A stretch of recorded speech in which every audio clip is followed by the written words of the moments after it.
എൻ്റെ പേര് ജിൻസി. ഞാൻ കോതമംഗലം അടുത്ത് തൃക്കാരൂർ ഇടവകയിൽ നിന്ന് വരുന്നു. എൻ്റെ മകന് വേണ്ടിയാണ് ഞാൻ ഈ സാക്ഷ്യം പറയുന്നത്. എൻ്റെ മകന് 10 വർഷമായിട്ട് മസിൽ കയറുന്ന അസുഖം ഉണ്ടായിരുന്നു, അത് പല ഭാഗത്തും.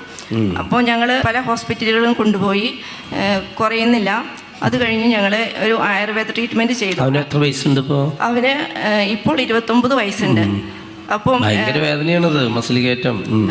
അപ്പം ആയുർവേദ ട്രീറ്റ്മെൻറ്റ് ശരിയായ രീതിയിൽ ചെയ്യാത്തതിൻ്റെ ഫലമായിട്ട് വളരെയധികം മസിൽ കയറുകയും ശരീരം മുഴുവൻ നമുക്ക് കണ്ടു നിൽക്കാൻ പോലും പറ്റാത്ത രീതിയിൽ മസിൽ കയറുകയും ചെയ്തു. അപ്പം ഞങ്ങൾ കുറയാത്തത് കൊണ്ട് ആയുർവേദത്തിൽ നിന്ന് ആലോപ്പതി തൊട്ടടുത്ത് തന്നെയാണ് ഹോസ്പിറ്റൽ, അവിടെ കൊണ്ടുവരും.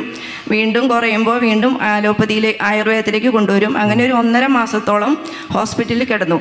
ഈ 1.5 മാസം കഴിഞ്ഞിട്ട് നമുക്ക് 2 വീലർ ഓടിച്ചാണ് ഞാനും കൊച്ചും കൂടെ പോയത്. അവന് തിരിച്ച് 1.5 മാസം കൊണ്ട് നമുക്ക് കാറിൽ പോലും കൊണ്ടുവരാൻ പറ്റാത്തൊരവസ്ഥയിലായി. അപ്പം ഞങ്ങൾ ഡോക്ടറോട് ഡിസ്ചാർജ് മേടിച്ച് എന്താണെങ്കിലും നാളെ കൊണ്ടുവരാം എന്നുള്ള രീതിയിലിരുന്നു. 282ാമത്തെ നമ്മൾ അത്ഭുത ജപമാലയിൽ ഓൺലൈനായിട്ട് പങ്കെടുത്തു. ചേട്ടൻ്റെ പെങ്ങളാണ് എനിക്കിത് പങ്കെടുക്കാനായിട്ട് പറഞ്ഞത്. ചേട്ടൻ്റെ പെങ്ങൾ അയച്ചു കൊടുത്തു. അപ്പോൾ ഞാനും അമ്മയൊക്കെ കരഞ്ഞിരുന്ന് പ്രാർത്ഥിച്ചു. അതിൻ്റെ ഫലമായിട്ട് അച്ഛൻ ആ ജപമാലയിൽ പറഞ്ഞു, മകൻ്റെ നീര് മാറി തരുന്നു. ശരീരം മുഴുവൻ നീരായിട്ട് എന്ത് ചെയ്യണം എന്നുപോലെ അറിയാൻ പറ്റാത്തൊരവസ്ഥയായിരുന്നു. എന്താ വിളിച്ചു പറഞ്ഞു? ശരിക്കും അച്ഛൻ പറഞ്ഞു, ഒരു മകന്റെ നീര് ശരീരത്തിൽ നിന്ന് മാറ്റി തരുന്നു. പിറ്റേ ദിവസം ശരീരത്തിലൊക്കെ നീരുണ്ടായിരുന്നു. ശരീരം മുഴുവൻ നീരായിട്ട് എന്ത് ചെയ്യണം, ഡിസ്ചാർജ് മേടിച്ച് വന്നാൽ വീട്ടിൽ കൊണ്ടുവന്നാൽ എന്ത് ചെയ്യണമെന്ന് പോലും അറിയില്ലാത്തൊരവസ്ഥയായിരുന്നു.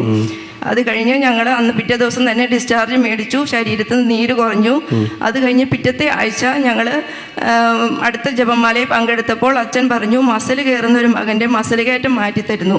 10 വർഷം മുമ്പേ ചെറുതായിട്ടുണ്ടായിരുന്നതാണ്, അത് പിന്നെ വലുതായതായിരുന്നു ഹോസ്പിറ്റലിൽ വന്നതിന് ശേഷം. അപ്പോൾ ആ മസിൽ കയറ്റം പൂർണ്ണമായി. ഞാനൊരു ഏകദിന കൺവെൻഷന് പൈസ കൊടുത്തേക്കാമെന്ന് നേർന്നു. അതിൻ്റെ ഫലമായി ഇപ്പം ഈ 3.5 മാസമായിട്ട് അവന് യാതൊരുവിധ മസിൽ കയറ്റം ഒന്നുമില്ല. നല്ലൊരു കൈഡി കൊടുത്തേക്കണ്ട. 10 വർഷമായിട്ടുള്ള രോഗപീഠ 1.5 മാസത്തോളം ഹോസ്പിറ്റലിൽ കിടന്നു. പല ആയുർവേദ അലോപ്പതിക്ക് മാറി ചികിത്സിച്ചു.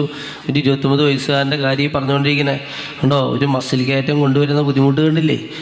ഒരു കാര്യം തന്നെ മസിൽ കയറുമ്പോൾ ഒരു അല്പം തന്നെ കയറുമ്പോൾ ബോധ്യപ്പെടുത്തം വരുമ്പോഴുള്ള ബുദ്ധിമുട്ട് നമുക്കറിയാം, അങ്ങനെ കടന്നുപോയവർക്ക്.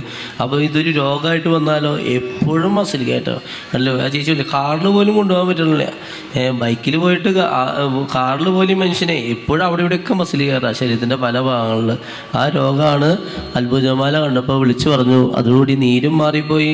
ഈ 3.5 മാസമായിട്ട് ഇപ്പോൾ ആ രോഗമേ ഇല്ല. കണ്ടോ പരിപൂർണ്ണ സൗഖ്യം കേട്ടോ. ഇത്രയും നല്ല അനുഗ്രഹം തന്ന മാതാവിനും അന്തോണിസുനാളിനും 1000 നന്ദി.